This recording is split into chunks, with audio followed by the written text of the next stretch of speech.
Welcome to Garden Plants with Jim Putnam. Let's talk Empress of China Dogwood.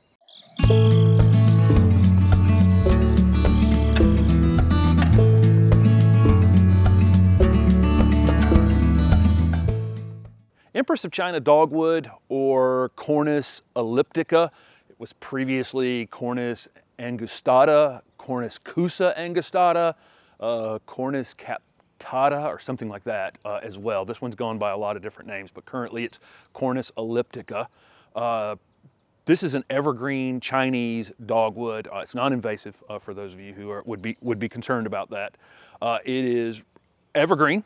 Again, the leaves do fall off as new foliage comes in the spring. So it's although it's holding these beautiful shiny green leaves through the winter, they do actually come off and new ones replace it in the early spring.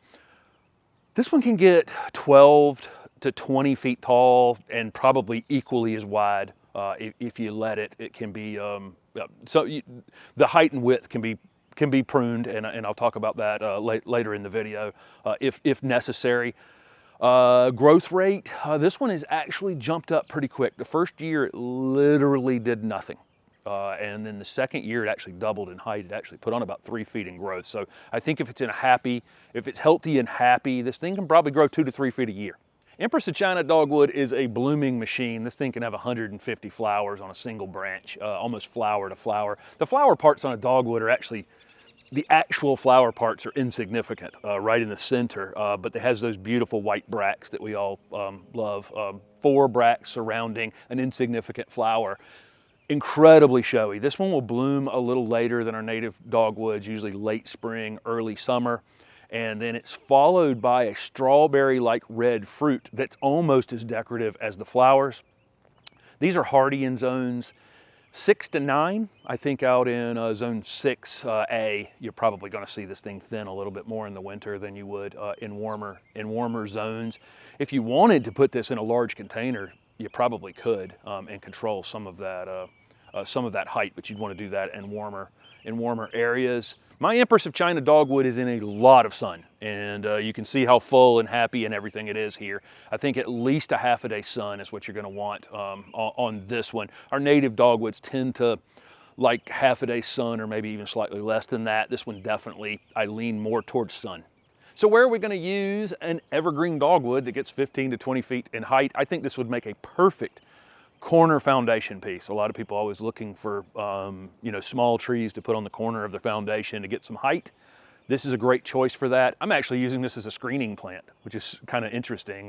You wouldn't think of dogwood as a screening plant, but it keeps the foliage right down to the base. A little bit of tip pruning on that will probably help in the future. And it's enclosing my front garden space. I already talked about it. Could go in a large container if you wanted to do that. Great understory tree anywhere in your landscape, honestly. I think a lot of people are looking for trees that only get 15, 20, 25 feet in height. This is the perfect choice for that. In terms of planting your Empress of China Dogwood, make sure it's in a well-drained space. We wouldn't want this thing to sit in water. I've got clay soils. I mound everything up just a bit in that.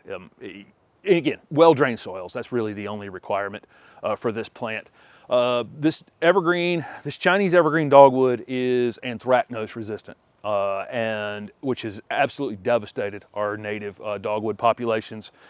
So that's one giant benefit to this tree, is we don't have to worry about that. Cornus cusa is considered deer resistant. I actually don't know on this plant whether it is, but I would imagine that it is, since they're very closely related.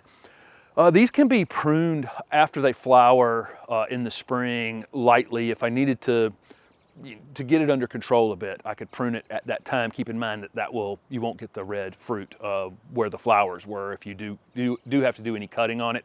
If you have just a crazy limb on it somewhere, I've got it next to my lawn and I'm going to get limbs out here onto my lawn. Those can just be cut off whenever. Don't stress that. That can be done in June or January. It doesn't matter if it's one limb here or there. General pruning though, I would do it after it flowers. I will fertilize everything in my landscape in late February, early March with a organic fertilizer one time a year. That's it.